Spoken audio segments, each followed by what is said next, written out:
Hello everyone, আসসালামু আলাইকুম, সবাইকে শুভ সন্ধ্যা। তো মেয়েরা আজকে আমাকে ধরছে চনপাড়া গিয়ে নাকি দই ফুচকা খাবে। চনপাড়ার দই ফুচকা নাকি অনেক মজা। তো আমাকে ধরে নিয়ে আসলো এই চনপাড়ার দোকানে। এই দোকানের দই ফুচকা নাকি অনেক মজা। আমরা খাবো কোনটা দেখি। এই এটা রাজকাচুরি না, ও না সরি ফুচকা। তো ফাইনালি মেয়েরা আমাকে বসিয়ে দিল দই ফুচকার দোকানে। তো এখন অপেক্ষা করতেছি আর দেখতেছি ওদের পছন্দের দই ফুচকাটা কেমন। তো নিয়ে আসলো দই ফুচকাটা, তো ও দই দি ভরা। তো মায়ের সাহেব প্রথমে ট্রাই করতেছে, দেখা যাক ফুচকাটা খাওয়ার পর ওর প্রতিক্রিয়াটা কেমন হয়। যেহেতু আজকে আমাকে ধরে নিয়ে আসছে এখানে, তো দেখি ওরা খাওয়ার পর কি বলে। তো মায়ের সাহেব দেখলাম ভালোই বললো।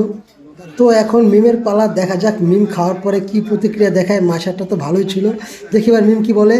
তো মিম তো মুখে নিয়ে নিল। ও ও মিম তো মনে হয় শরম পাইছে মুখে নিয়ে। তারপর মিমের মা টেস্ট করতেছে, দেখা যাক মিমের মার প্রতিক্রিয়া কেমন। তো মিমের মার কাছেও ফুচকাটা খুব ভালো লাগছে। তো সবাই খাইছে, এবার আমার পালা। সবাই খাইছে, আমি খাই দেখি কেমন মজা। বিসমিল্লাহ।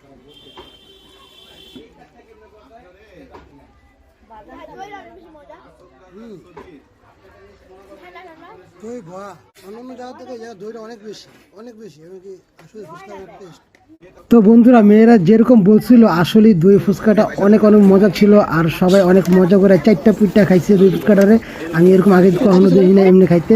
তো বিলটা দিয়ে আজকের মধ্যে এখান থেকে চলে আসলাম। সবাই ভালো থাকবেন, আল্লাহ হাফেজ।